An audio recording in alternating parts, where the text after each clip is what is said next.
Race for the Galaxy is a 2 to 4 player role-taking, tableau-building sci-fi card game from 2007 by designer Tom Lehman. I'm Ryan from Knights Around a Table. Let's find the fun. Fun?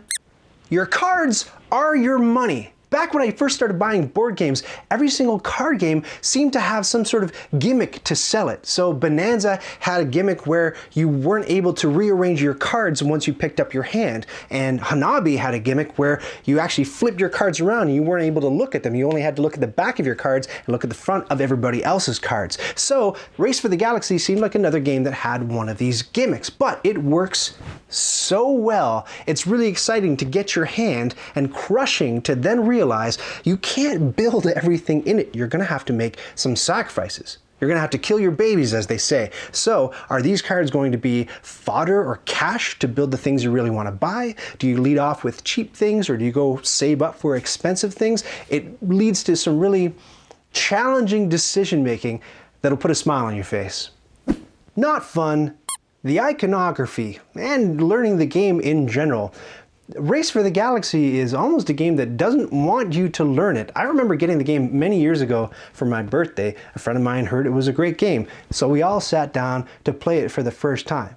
Now, we've played board games before. We weren't novices, but when we got Race to the Galaxy out on the table, we were mystified. So, as usual, you open up the instruction booklet and we became even more mystified. It's not an instruction booklet that invites reading, in my opinion. It's very, very gray and very bland and very dry and extremely dense and wordy, and I just had a lot of trouble getting through it. That's actually why I made a how to play Race for the Galaxy video. If you're just learning how to play, definitely check that out, because it's the video that I wish I had when I was trying it. And it's weird to look back on the game now that I know how to play it, because I think, well, what the heck is the problem? And I'm sure Tom Lehman and his playtesters all feel the same way. It's not that hard to learn at all. It is. This is definitely a game where the learning curve, for some bizarre reason, is inexplicably steep, despite it not being that much of a complicated game. But as I'll say later, I think getting over that learning curve is worth it. Fun.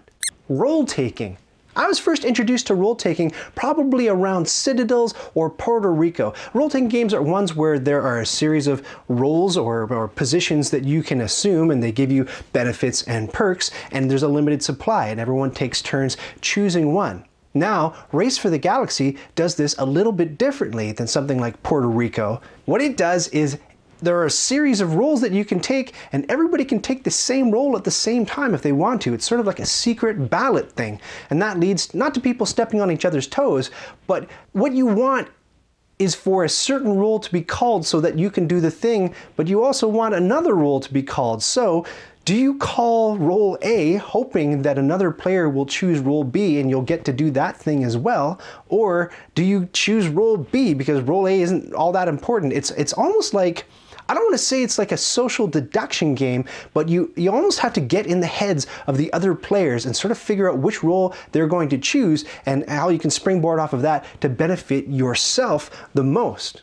Race for the Galaxy is primarily a multiplayer solitaire game where the thing that you're doing doesn't really impact what everybody else is doing, and there's not a lot of player interaction, but that overlapping simultaneous role-taking is a neat way for all players to be involved without completely getting in each other's faces. Not fun. Branching expansions. Now, this might not be a fair point because I'm not talking about the base game on its own, but I think it's worth mentioning. The first few expansions to Race for the Galaxy are all compatible. You can combine them together, and it just adds new methods of scoring, new things to think about. But then they released another expansion, and the idea was that now the expansions branch. So these 3 expansions are on one branch, but if you want to play this expansion, throw all that stuff in the garbage, I guess, and incorporate this one on its own. I don't like that. If you're going to build an expansion, make me an expansion that I can play with all the other expansions that I've bought. To say nothing of the fact that actually going through the cards and peeling out the ones that don't belong to this new branched expansion is a bit of a pain in the butt. And then what if the next night you decide you want to play the first 3 again? It's not straightforward, it's not simple, it's not convenient to the player, and I think that if you've got new ideas for a game like that, as Tom Lehman has done with other titles, you just make it a different game. Branching expansion is no good. Fun. Multiple endings. This is one of those games that reminds me a little bit of Seven Wonders Duel, where you can be on one track and you can be focusing on a strategy, but if somebody sort of edges you out in another category, it puts you at risk. And if you're not simultaneously sort of diversifying your interests, you could find yourself out of luck. So in Race for the Galaxy, the game ends either when somebody has built the 12th card in their tableau, or when somebody has done enough shipping to earn enough points to drain the entire point supply. Now, that doesn't mean that the person who triggered either of those conditions necessarily wins. That just ends the game, and then, you know, you're going to finish out the round and tally up the points to actually see who's won. But it's neat that you can be gunning for that 12th card in your tableau and, you know, be a few cards away from it and not realize that everybody is draining that points pool and they're going to end the game before your grand plan is accomplished. Not fun. The artwork. To an extent. There are a few different artists on Race for the Galaxy, so I can't call anybody in particular out by name. But I quite like the planets, they look fine, the spaceships, they're cool, all the tech stuff is great, but some of those aliens and some of those humanoids, the figure drawing is not very good at all. It reminds me of pulp art. Not the covers. A lot of pulp book covers are great, but more like deep on, you know, page 27 of a pulp magazine.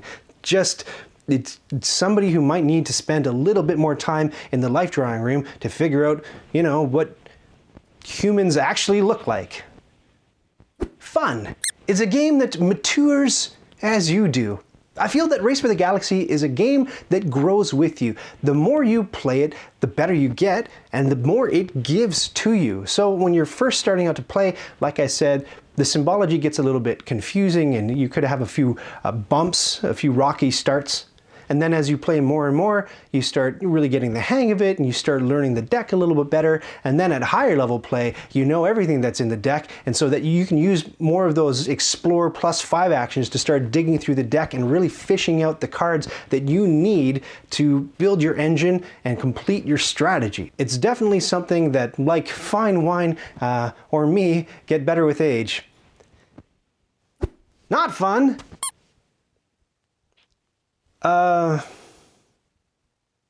Shuffling? I don't know, I just don't like shuffling cards. So let's find the fun in Race for the Galaxy, where fun is represented by a ray gun and not fun is represented by Reagan.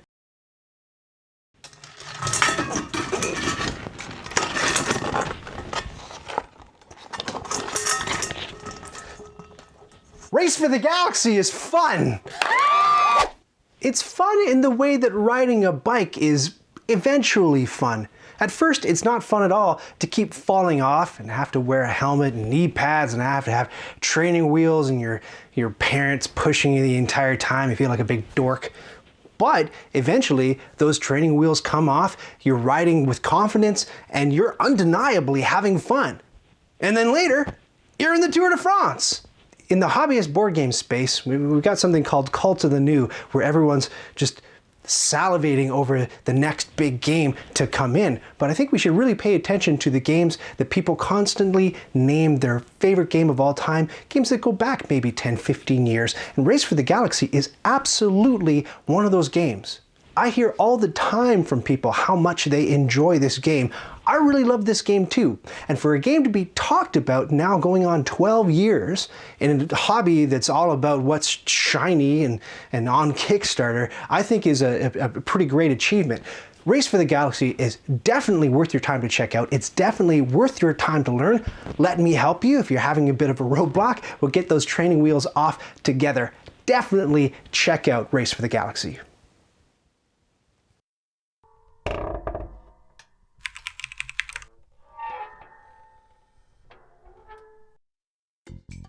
Did you just watch that whole thing? Oh, hey, to 100% this video, click the badge to subscribe, and then click the bell to get notifications when I've got new stuff.